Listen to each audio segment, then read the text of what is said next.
And so we're here with just say your name for me so I can get the correct pronunciation. Suzanne Lossia. Lacia.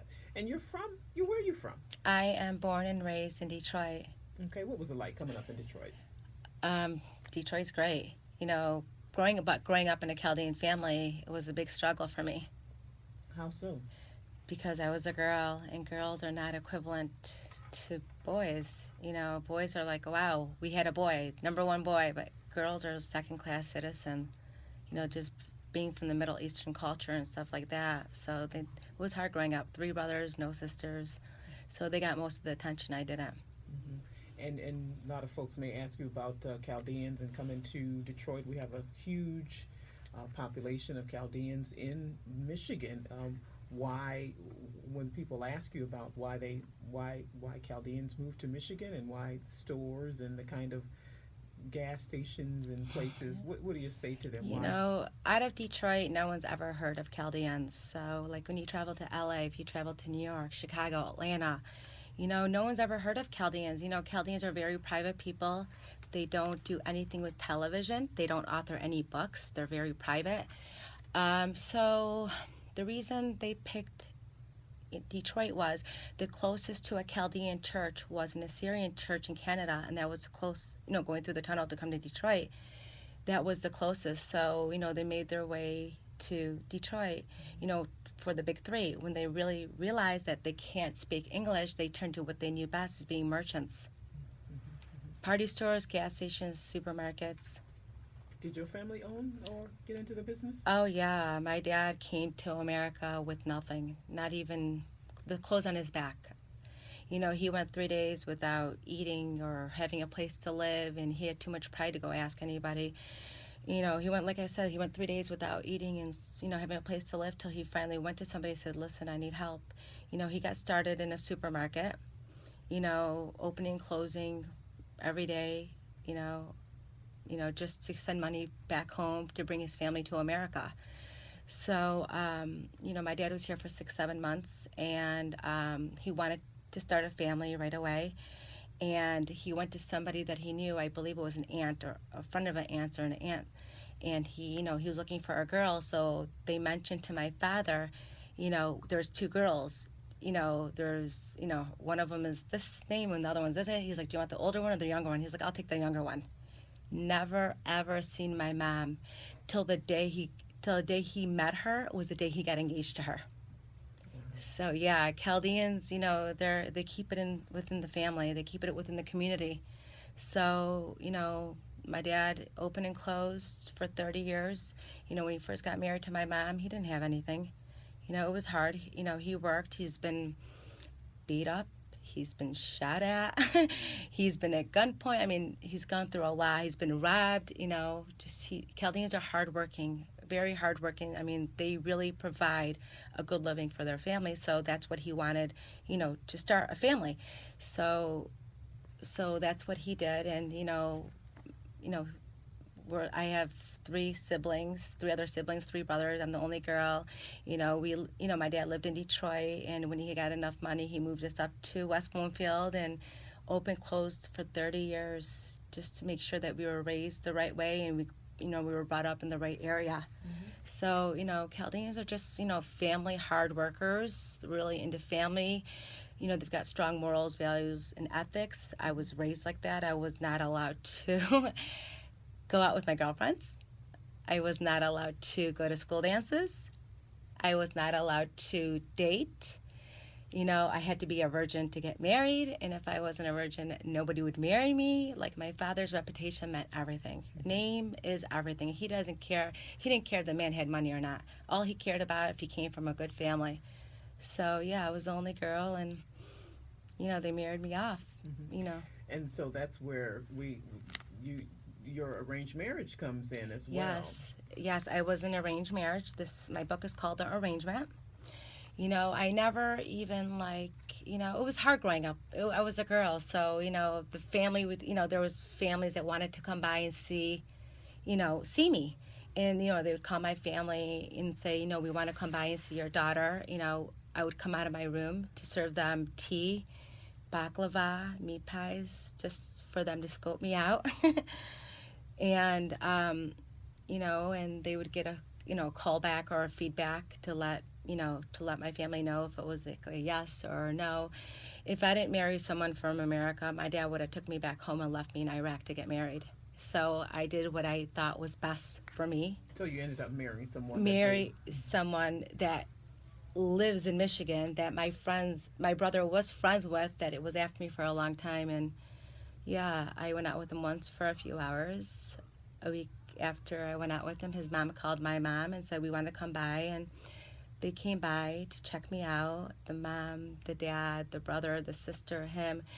And 2 weeks later, we had a pre-engagement. We called that a tanatha, a pre-engagement. Hundreds of them came by.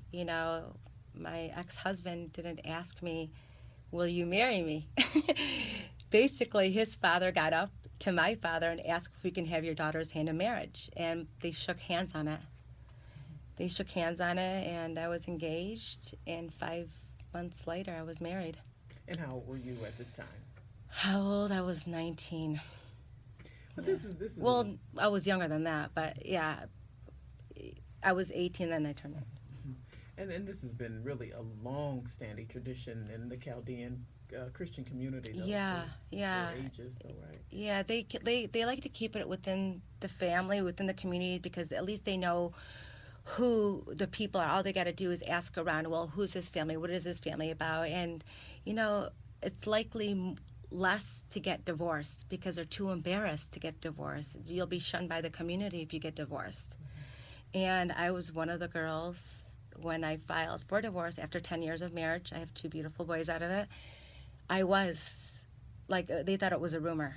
They thought there's no way these two are getting divorced. They thought it was a rumor. And, no matter what you do wrong, no matter what you do right, they always looked at the wrong. I don't care if the man cheated on you, if he physically abused you. No matter what the man does, he's not wrong. The girl's wrong for leaving.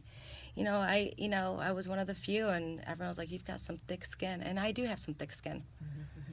And so you have the book, the arrangement, Yes. and you talk about the arrangement itself, the marriage, and also the divorce. Can you say what prompted the divorce?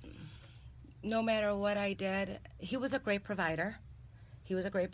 I never knew what it was to really experience and to live a regular childhood being a girl in the Chaldean family. So I never got to experience being a Chaldean American, living the dream of just going out with a boy and going to dances. So what prompted everything is just he's old school. He was old school, and I wasn't allowed to do much, and I had to cook and clean and take care of the house, and no matter what he did, he was never wrong. He did whatever he had to do, you know what I mean? No matter what he did, it was wrong. It wasn't, to a man, and being in a Chaldean family is not wrong. So he did what he wanted to. We want to leave something for the folks to read in the books, for sure. And so you have moved on. How long have you been divorced? Oh, I've moved on. I'm actually really happy. I mean, it took me a long time. I've done it all on my own. I'm a single mom. I did it all on my own. Raised 2 kids. He never came to one school one school event, not one doctor visit, not one court date for a ticket. I did it all on my own, and I'm much happier, and I got to experience what life was all about. It's been over 10 years I've been divorced. All right. Yeah. And so now you are doing quite a few things now. Tell us about your show coming up with the Food Network. What you're doing with the Food Network. Yeah. Cooking is my passion. I'm Middle Eastern, Chaldean, I'm ethnic, so we love to cook. We love to invite people over. We love to feed everybody. So cooking is one of my passion, and I cook all the time for my boys. And I got casted on the Food Network for, a show.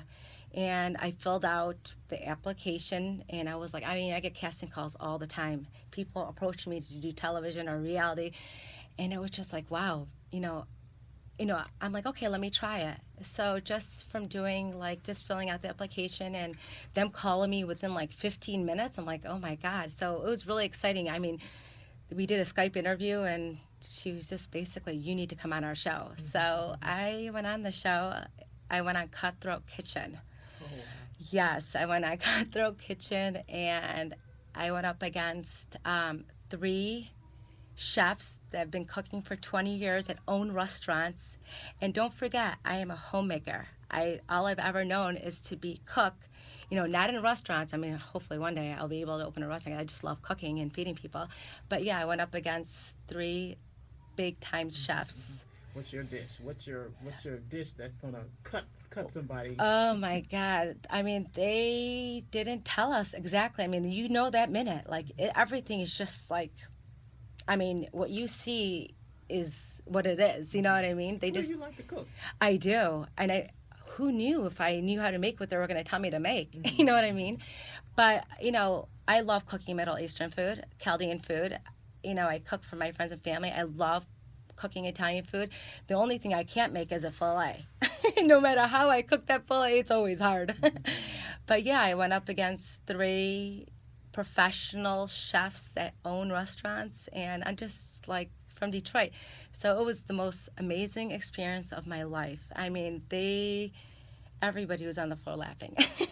So it's going to be very entertaining to watch. It's April 24th on the Food Network. Okay, very good. Yeah. And so, if I'm going to eat Chaldean dish, what's a good dish to eat?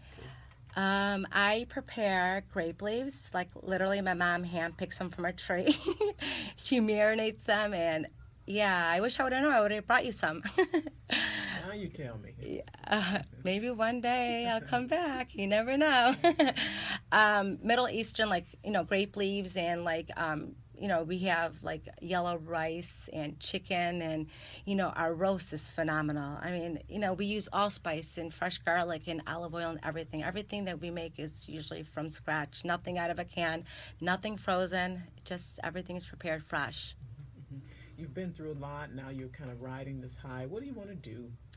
What I really want to do is give back. I have a charity. I'm a component of the Northwood Community Foundation. I don't know if you've heard of Backpack for Kids and Mittens for Kids. Martin Calaba, Aaron Cummings. I'm a component of them, and to give back and to help other people that are, other moms. No matter what you face in life, everybody deserves a second chance. And, just getting my charity up and going and helping moms, gets, when I first got divorced, I never knew that what I was going to face. And let me tell you, I wouldn't wish upon anybody what I faced.